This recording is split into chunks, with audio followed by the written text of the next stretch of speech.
He has recently embarked on an economic charm offensive. The president visited ECOWAS at the end of last year.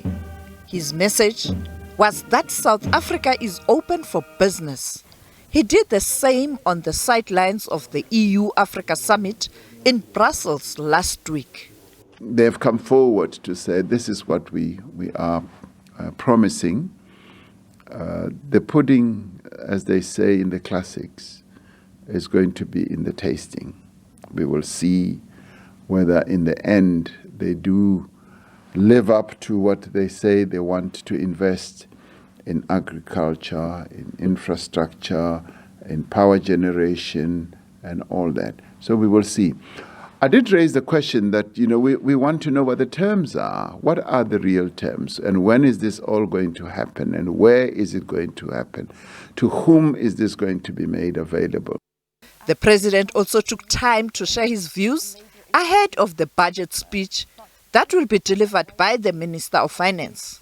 So we have to walk a tightrope, but the Minister of Finance will be articulating all that. What we are clear about is that creation of jobs is going to be the key focus for ourselves as a government going forward.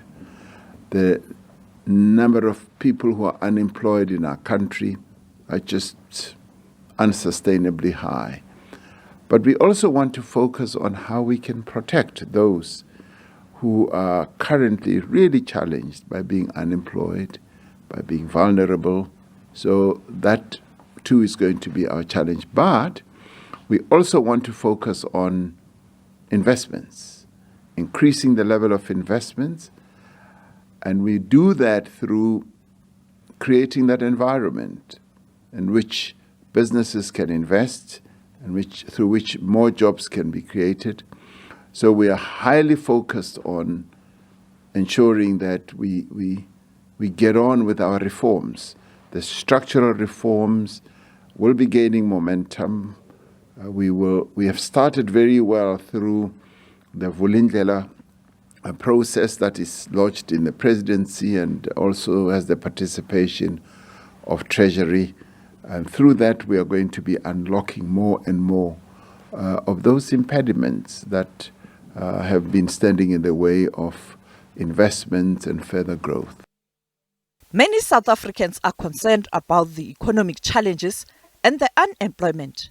The former South African President Thabo Mbeki has called on business and labor to support the government initiative of bringing stakeholders together with the aim of agreeing to come up with a joint initiative to address the challenges of the economy. But there's been a problem here for many years, that many business people were not sure about the future of the country, saying to themselves that, we must never forget that this is an African country. And the African experience is that sooner or later, at some point, things will go wrong. If I have to leave, if there's a factory that I've built, you can't take the factory and put it in your pocket. So it's better to remain liquid, because if I've got to run, at least I can take this money. So when business says, let's have a program for 3 years, and we'll invest R1 trillion. I was very, very glad about that. And that's critically important, therefore, to have that social compact.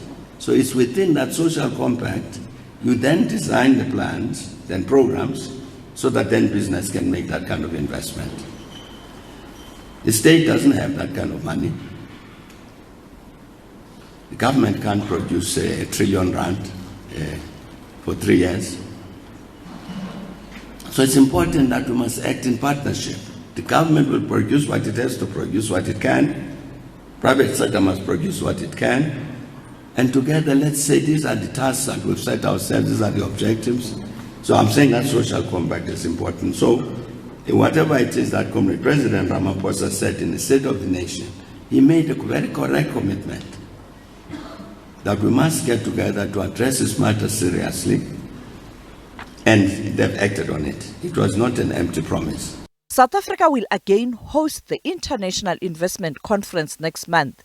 It is hoped that this will create a platform to promote South Africa as an investment destination. Sophie Mkwena, SABC News, Johannesburg.